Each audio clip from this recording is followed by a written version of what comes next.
बिस्मिल्लाहिर्रहमानिर्रहीम। अस्सलाम वालेकुम। ये 15 साल पुराना किस्सा है। इन दिनों आसिफ और रिजवान मेडिकल के तालिब इल्म थे। एक मर्तबा क्लास में वो एक इंसानी ढांचे के बारे में पढ़ रहे थे कि टीचर की आवाज़ आई, डियर स्टूडेंट, कल से जो 2 छुट्टियां स्टार्ट हो रही हैं इस्लामी त्यौहार के सिलसिले में, उन 2 छुट्टियों के बाद मैंने आपसे पूरे इंसानी ढांचे का टेस्ट लेना है।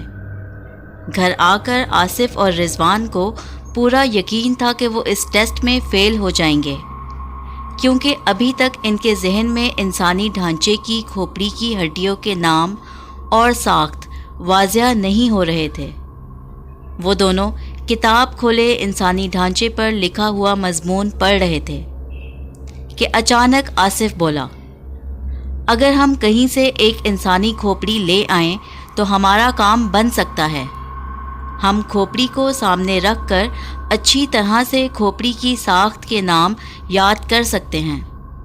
रिजवान ने कहा, अरे भाई, ये जो हम अपने मोबाइल पर नेट से खोपड़ी की फ़ोटो और मालूमात निकाल कर सामने रखे हुए हैं, इससे बात नहीं बन सकती क्या? आसिफ ने जवाब देते हुए कहा। मुस्तकबिल के डॉक्टर रिजवान साहब, हाथ में पकड़ी हुई चीज़ की बात ही कुछ और होती है।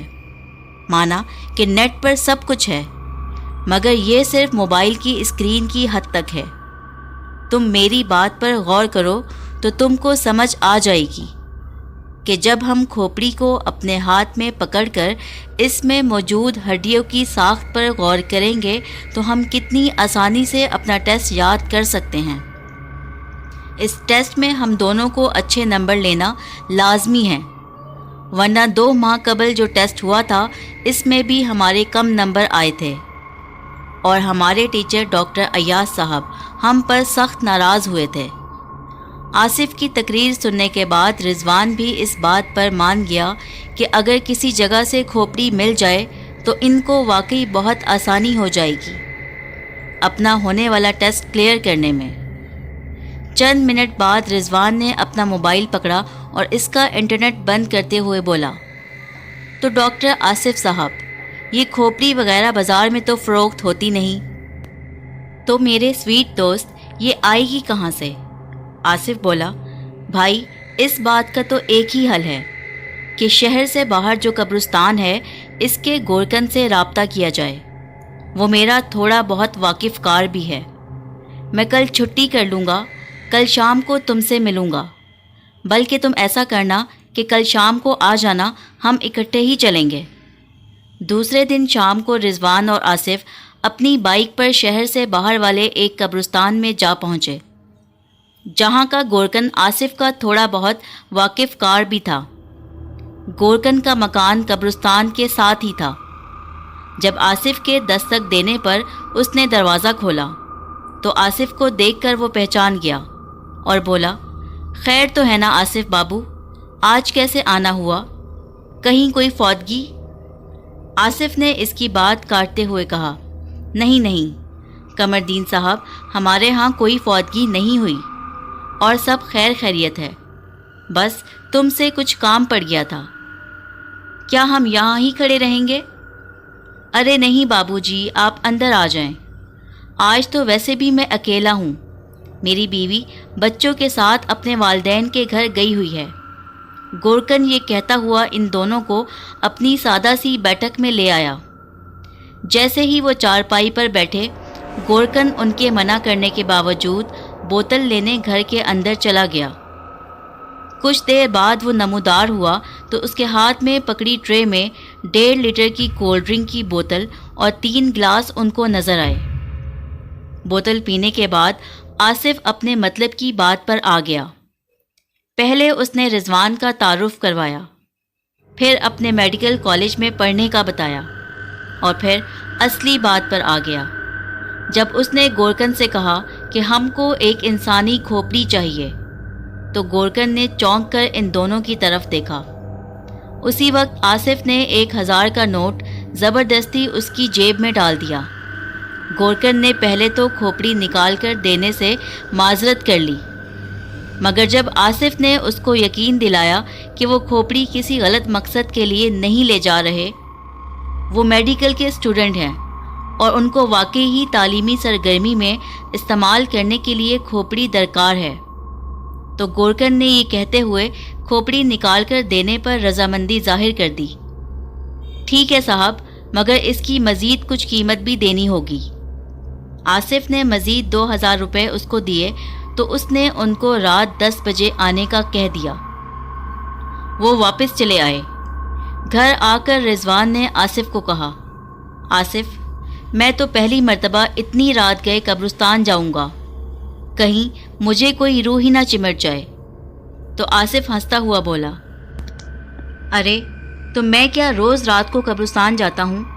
کیا میں کفن چور ہوں؟ تم گھبراؤ نہیں، گورکن ہمارے ساتھ ہوگا۔ رات 9 بجے کے قریب آصف نے گھر والوں سے بہانہ بنا کر 2 گھنٹوں کی اجازت مانگی کہ ان کا ایک دوست بائک سے گر کر زخمی ہو گیا ہے اور وہ اسے ہسپتال دیکھنے جا رہا ہے اور رضوان بھی ساتھ ہوگا۔ اگرچہ ابا جان نے اس کو اجازت دے دی، مگر ان کی آنکھوں میں شک کے سائے واضح طور پر دیکھے جا سکتے تھے۔ خیر، وہ گھر سے نکلا تو ہلکے بادلوں میں بجلی رہ رہ کر چمک رہی تھی۔ رضوان کو ساتھ لے کر جب وہ شہر سے باہر بڑے قبرستان کی سڑک پر مڑے تو موسم ہلکی ہلکی ہوا چلنے اور بجلی چمکنے سے مزید پر اسرار ہو گیا۔ قریب ہی گورکن کا مکان تھا۔ انہوں نے گورکن کو ساتھ لیا۔ گورکن نے کھودنے والی کدال اور ایک ٹارچ ہاتھ میں پکڑی ہوئی تھی۔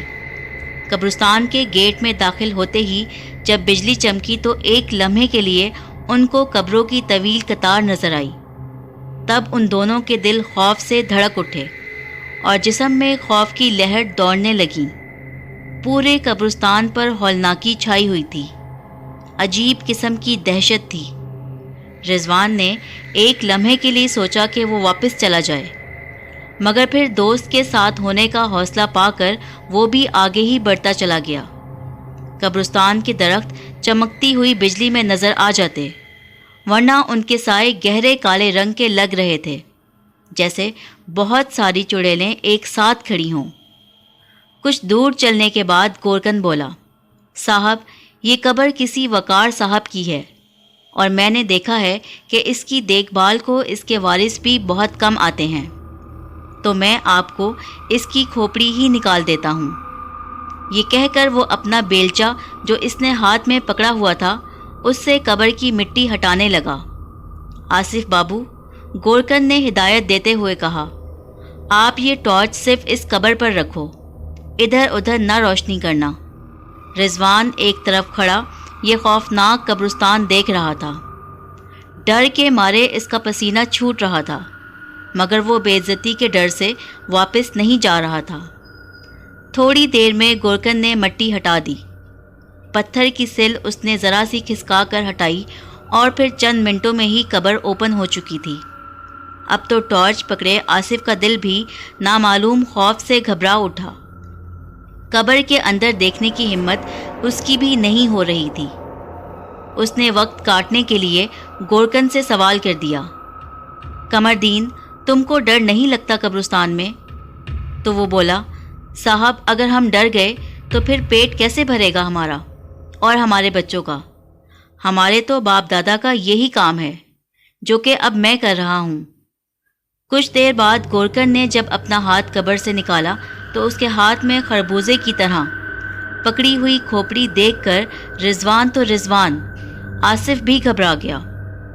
گورکن نے اپنی جیب سے کپڑے کا کالا تھیلا نکالتے ہوئے انسانی کھوپڑی کو اس میں خربوزے کی طرح ڈال دیا۔ پھر وہ تھیلا ایک سائڈ پر رکھ کر قبر کو بند کرنے لگا۔ کچھ وقت کی محنت کے بعد قبر بند ہو گئی۔ تب گورکن نے مٹی پھر سے قبر پر ڈالی اور ہاتھ جھاڑتا ہوا کہنے لگا، لو صاحب اپنی مطلوبہ چیز۔ آصف اب اس تھیلے کو ہاتھ میں پکڑتے ہوئے بھی گھبرا رہا تھا، مگر حوصلہ کر کے اس نے تھیلا جیسے ہی پکڑا تو اس کو لگا جیسے اس کی اپنی زندہ سلامت کھوپڑی جو اس کے کاندھوں کے اوپر تھی اس میں گرمی سی بھر گئی ہو۔ گرمی لگنے کا یہ سلسلہ جلد ہی ختم بھی ہو گیا، مگر ان دونوں کے دل اب بھی घबराहट सी महसूस कर रहे थे। बाइक स्टार्ट करके खोपड़ी वाला थैला मोटरसाइकिल की एक साइड पर लटकाया। जब वो रिजवान के घर के पास आए तो रिजवान उतर गया। तब आसिफ ने खोपड़ी रिजवान को पकड़ा दी। पहले तो रिजवान डरता रहा, मगर जब आसिफ ने इससे कहा कि तुम्हारे पास लॉक वाली अलमारी है तो तुम इसको अलमारी में रख कर लॉक लगा देना। मेरी अलमारी का लॉक ख़राब है तो उसको घर का कोई भी फ़र्द देख सकता है। रिजवान ये वजह सुनकर खोपड़ी अपने पास रखने पर मान गया। घर के अंदर जाकर इसने सबसे पहले थैला अलमारी में रखकर लॉक लगा दिया। खाना वगैरह खाकर अभी वो सोने ही जा रहा था कि अचानक उसको ज़ोरदार चीख की आवाज़ सुनाई दी। वो घबराकर अपने कमरे से बाहर निकला तो उसके बड़े भाई अपने छोटे बेटे को ज़मीन से उठाते हुए नज़र आए। क्या हुआ भाईजान?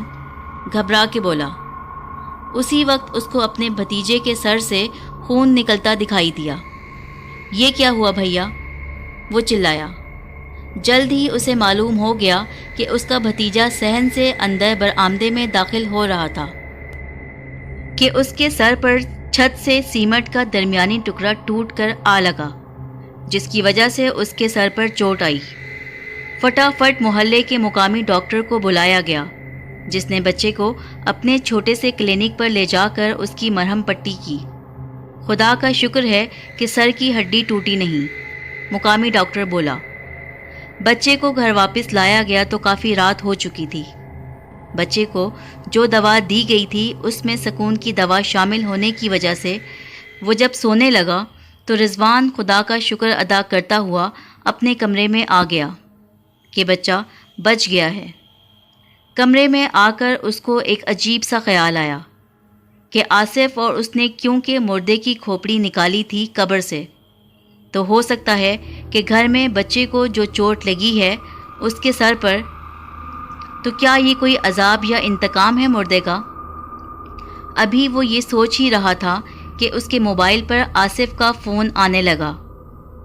आसिफ को फ़ोन पर रिजवान ने बच्चे की चोट के बारे में बताया और तभी रिजवान ने उसको अपना ये ख्याल भी बताया कि हो सकता है कि मुर्दे की रूह हमसे बदला ले रही हो, जब ही तो उसके भतीजे के सर पर चोट लगी है।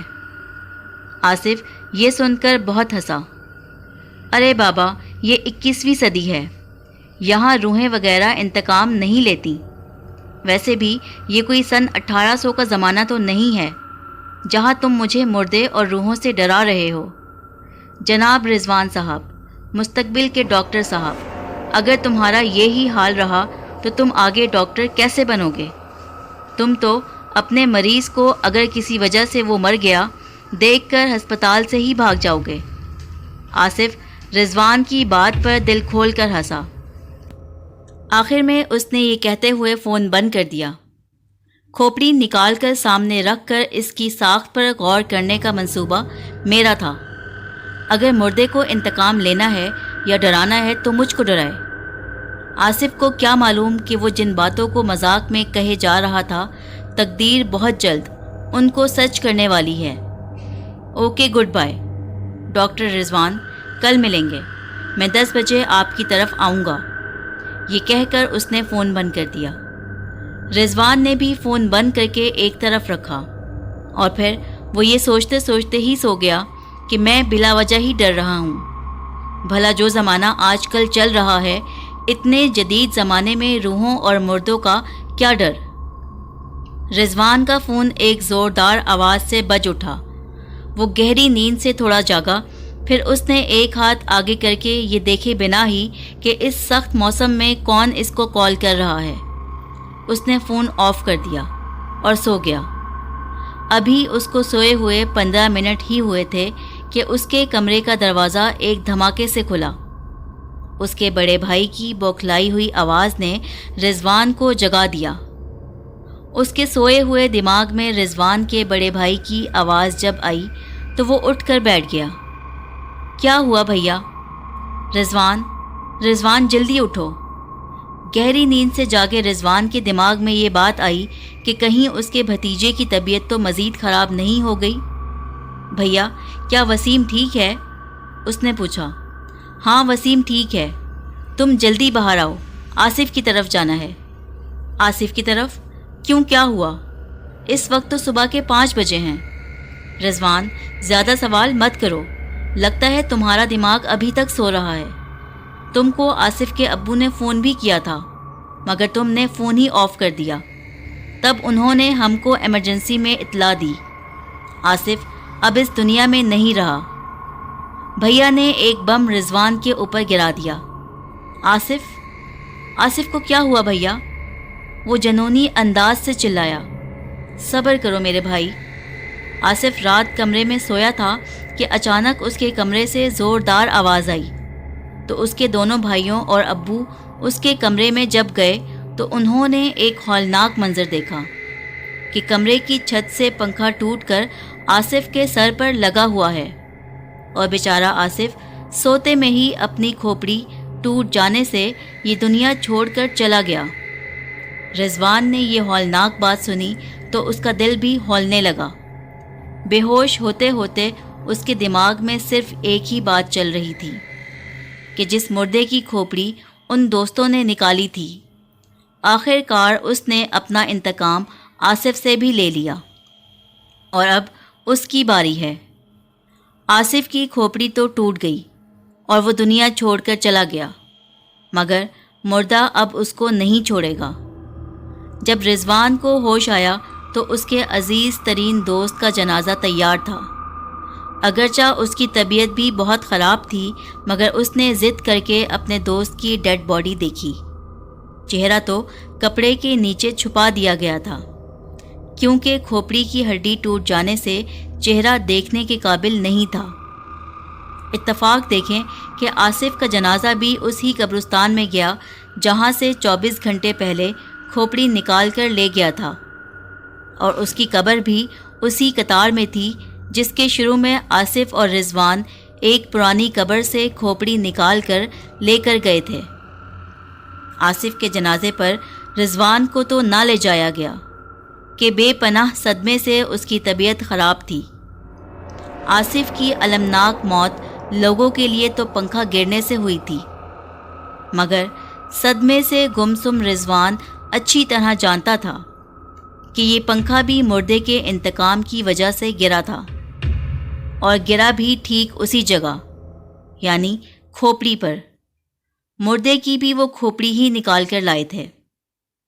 आसिफ की मौत के 3-4 दिन बाद रिजवान की तबीयत कदरे बेहतर हुई तो उसने खोपड़ी वाला थैला अलमारी से निकाला। उसने बाहर आकर बाइक स्टार्ट की। घर वालों से बहाना बनाकर कब्रिस्तान वाली सड़क की जानिब आ गया। कब्रिस्तान में आकर उसने गोरकन को तलाश किया। गोरकन जैसे ही उसको मिला, पहले तो उसने आसिफ की अलमनाक मौत पर बेपनाह अफसोस का इजहार किया। फिर जब रिजवान ने उसको खोपड़ी रात को कब्र फिर से खोलकर उसमें रखने का कहा तो वो हैरान हुआ। उसने पूछा, ये तो आपको मेडिकल के कामों में चाहिए थी, अब क्यों वापस रखनी है? रिजवान ने बहाना बनाते हुए कहा कि उसको अब कॉलेज वालों ने अपने पास से इंसानी ढांचे के हिस्से दे दिए हैं, तो अब ये उसको दरकार नहीं है। ये तो बहुत अच्छी बात है कि आप खोपड़ी वापस रख रहे हैं। ये तो आसिफ साहब के बार बार कहने और वाकफियत की वजह से मैंने निकाल दी थी, वरना ऐसा करना बहुत बड़ा गुनाह है। मुर्दा भी बेचैन हो जाता है। ठीक है कमरदीन, तुम ये खोपड़ी वाला थैला रखो और ये 1000 रुपये तुम आज ही रात को कब्र खोल कर उसको अंदर रख देना, और मेरे नंबर पर उसको मुर्दे के पास रख कर एक तस्वीर बनाकर मुझे अरसाल कर देना, ताकि मुझे इत्मीनान हो जाए। ओके साहब। गोरकन ने थैला और 1000 रुपये पकड़े और उनको अपनी बैठक की अलमारी में रखने चल पड़ा। उधर रिजवान कब्रिस्तान के मेन गेट पर खड़ी अपनी बाइक को स्टार्ट करके जब वापस मुड़ने लगा तो उसे एक कब्र का कुतबा नज़र आया, जिसको देखकर उसके दिल की धड़कन बंद होने लगी। बिल्कुल नई नई कब्र पर लगे कुतबे पर लिखा था, आसिफ अजहर ولد اظہر شیخ، تاریخ وفات 28 جولائی۔ یہ تازہ قبر کھوپڑی کے انتقام کا ثبوت تھی۔